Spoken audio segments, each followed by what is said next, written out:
जय हिंद साथियों। लोकसभा चुनाव प्रथम चरण की वोटिंग होने के बाद सभी बुद्धिजीवी वर्ग, सोशल मीडिया,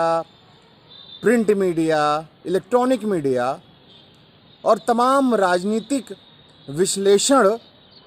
से ये निष्कर्ष निकल रहा था कि किस तरीके से भारतीय जनता पार्टी के लिए प्रथम चरण का चुनाव अच्छा नहीं हुआ। यानी जो भारतीय जनता पार्टी के जो वोटर थे वो अपने घरों से नहीं निकले और इनको वोट नहीं मिला, चाहे वो गुजरात में राजपूत नेताओं के ऊपर, राजपूत बहन बेटियों के ऊपर जिस तरीके से टिप्पणियां की गई भारतीय जनता पार्टी के नेताओं द्वारा, या फिर जो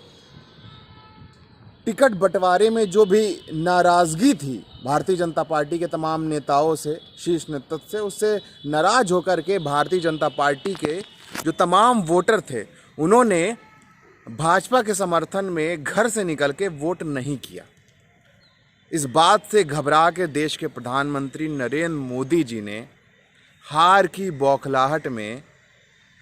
दूसरे चरण के चुनाव में वोटिंग से पहले लोकसभा चुनाव 2024 में हिंदू मुस्लिम का ट्विस्ट लाने का प्रयास किया है। आपने देखा हो किस तरीके से रांची में एक बड़ी इंडिया गठबंधन के बैनर तले एक बड़ा कार्यक्रम हुआ जिसमें किसी तमाम राजनीतिक दलों के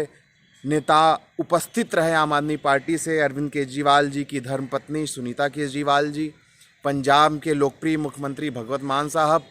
और आम आदमी पार्टी के राज्यसभा सांसद श्री संजय सिंह जी भी शामिल हुए।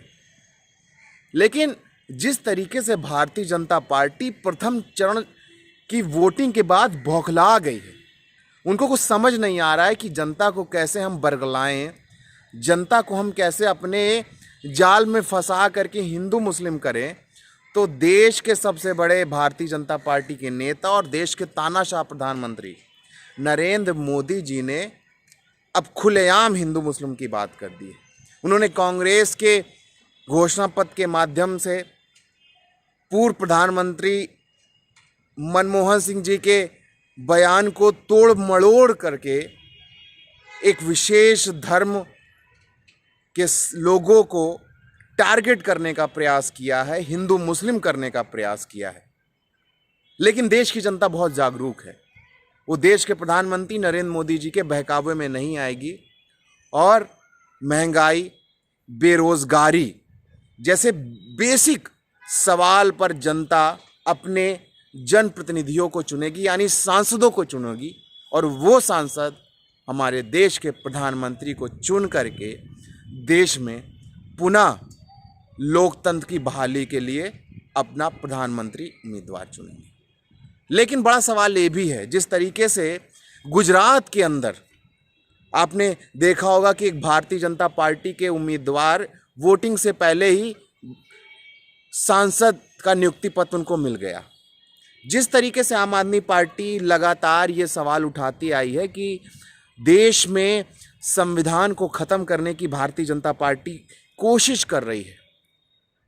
उसी की एक तस्वीर गुजरात की सूरत लोकसभा सीट से देखने को मिली, जिसमें सबसे पहले कांग्रेस के जो इंडिया गठबंधन के उम्मीदवार थे उनका पर्चा खारिज किया गया। उसके बाद जो 8 उम्मीदवार थे निर्दलीय, उन पर दबाव बनाया गया और उनके पर्चे वापस हो गए। यानी नामांकन की तारीखों का ऐलान हुआ, नामांकन हुए और नामांकन वापसी के दिन जो वहाँ पे जो अधिकारी थे चुनाव आयोग के, उन्होंने अपनी ताकत का गलत इस्तेमाल करके भारतीय जनता पार्टी के दबाव में भारतीय जनता पार्टी के उम्मीदवार को चुनाव से पहले ही उनको सांसद घोषित कर दिया। यही घटना आपने देखा था चंडीगढ़ में, किस तरीके से मेयर के चुनाव में चुनाव अधिकारी ने भारतीय जनता पार्टी के दबाव में आ करके किस तरीके से वैलिड वोटों को इनवैलिड करने का काम किया था। मामला सुप्रीम कोर्ट गया, वहाँ से फिर आम आदमी पार्टी के पक्ष में फैसला हुआ और वहाँ पे हमारे आम आदमी पार्टी के मेयर हैं। यानी कहने का मतलब ये है कि जिस सवाल को आम आदमी पार्टी पहले दिन से उठा रही है कि देश में लोकतंत्र को लेकर के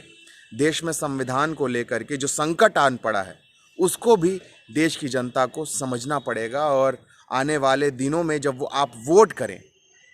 अगले चरण में जब आप वोट करें, तो इस बात का भी ध्यान रखें कि देश में एक ऐसी सरकार चल रही है जो कि आपके मताधिकार को भी प्रभावित करने का काम किया। सूरत में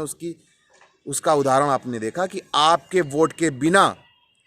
लोकसभा सांसद के तौर पे भारतीय जनता पार्टी ने वो सीट जीत ली। यही है मोदी जी का देश, यही है मोदी जी का लोकतंत्र। बहुत बहुत धन्यवाद।